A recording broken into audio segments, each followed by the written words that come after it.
Olá, pessoal, tudo bem com vocês? Bem-vindos a mais uma aula de Direito Civil com foco em contratos. E hoje o contrato ao qual falaremos é sobre a lei de locação, a lei de inquilinato, né? E os contratos de locação. Então, a lei de inquilinato é a Lei 8.245 de 1991. E nós vamos falar sobre esse contrato, que eu acredito que seja o contrato mais utilizado no Brasil, mas também um dos mais desrespeitados por todos nós, né? Todos nós não, nós é muita gente. Mas vamos lá. O conceito de contrato de locação lembra daquele mesmo conceito do negócio jurídico. Duas pessoas, do negócio jurídico bilateral. Então, no contrato de locação, eu tenho a parte que é o locador, que quer entregar o bem, que entrega o bem, o uso e o gozo daquele bem, tá? Sempre isso, não há transferência de propriedade aqui. Ele só entrega o uso e o gozo para um terceiro, que é o locatário, mediante um pagamento de aluguel. Lembrando, a locação ela é regida pela lei de inquilinato. E as partes envolvidas, então, é o locador e o locatário. O locador, que é o proprietário que tem o direito de alugar aquele imóvel, e o locatário, que é quem vai se utilizar daquele imóvel mediante um pagamento de aluguel. Pode haver fiador ou qualquer outra garantia ali, né, nessa relação contratual. Tá, Lara, mas quais são essas garantias? A lei ela permite 4 garantias válidas.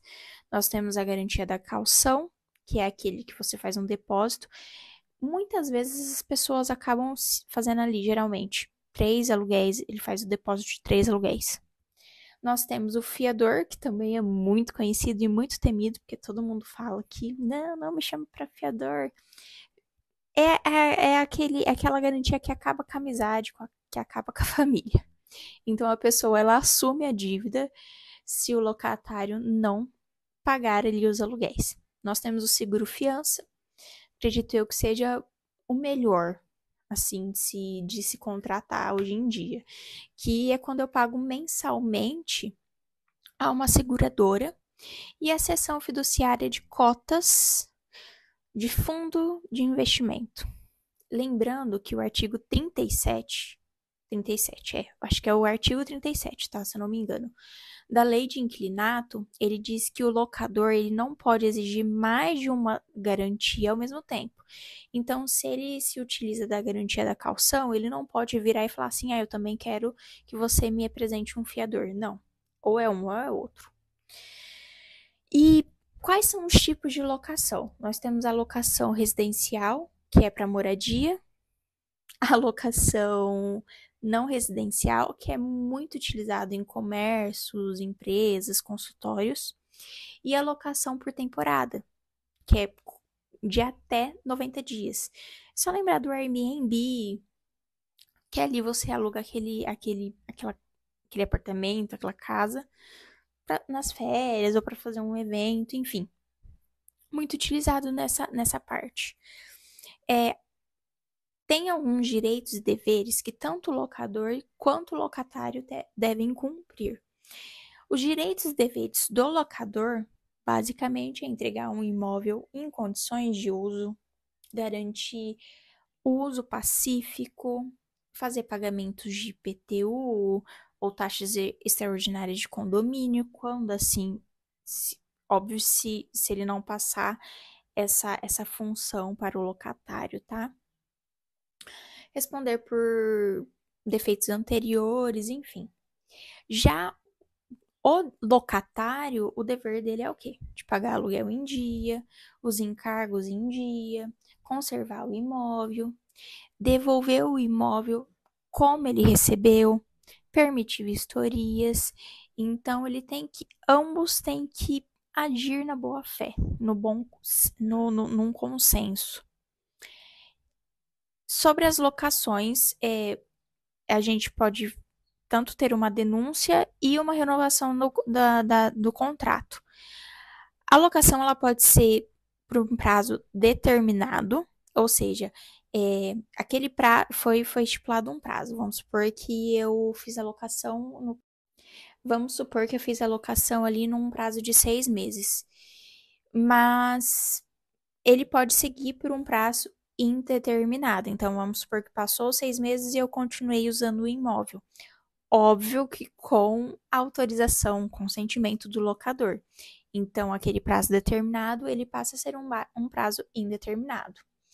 Na locação por prazo indeterminado, ele pode ser denunciado com aviso prévio de 30 dias, tá? Nós temos a locação comercial, que ela pode ter o direito à renovação compulsória, se preencher os requisitos, né, do artigo.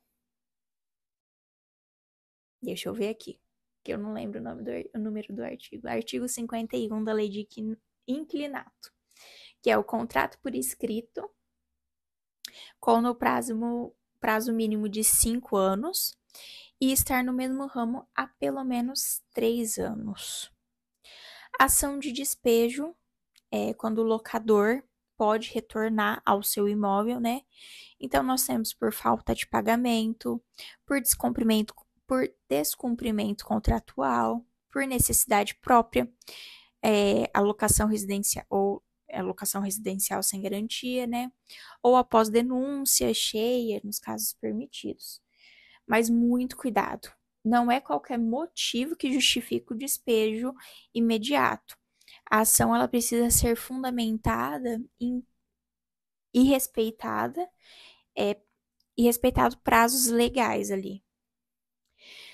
Agora eu vou falar algumas diquinhas de ouro para você pôr em prática ali em prova ou até mesmo no seu cotidiano como advogado ou pessoa ali que trabalha com contratos.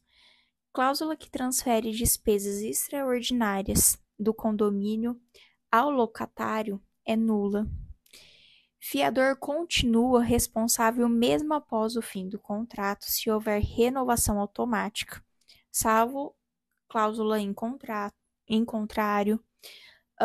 O contrato de locação ele não precisa de registro no registro de imóveis para ter validade, mas ele pode ser registrado para valer contra terceiros e até garantir ali alguns direitos reais sobre aquele. Não, direitos reais não. Garantir alguns direitos ali sobre aquele imóvel. O locador ele não pode exigir o pagamento antecipado de mais de um mês, salvo em locação sem garantia. Então, basicamente, foi isso que eu queria falar sobre contratos. É um resumo do resumo, só para a gente conseguir ali distinguir e, num primeiro momento, aplicar algumas coisas na prática. Lembrando sempre que você sempre tem que estudar, pega a lei, destrincha ela, leia bastante. Jurisprudência, onde que eu vou ver jurisprudência sobre isso? Eu sempre indico dizer o direito, que é muito bom para jurisprudência, eles são muito bons com exemplos, conceitos, e no final, se você é concurseiro, eles, na maioria das vezes, eles deixam algumas questões para você responder. Estamos quase chegando ao fim dessa série. Estou na 6ª aula, falta eu acho que mais 3 para acabar. Então, até a próxima aula.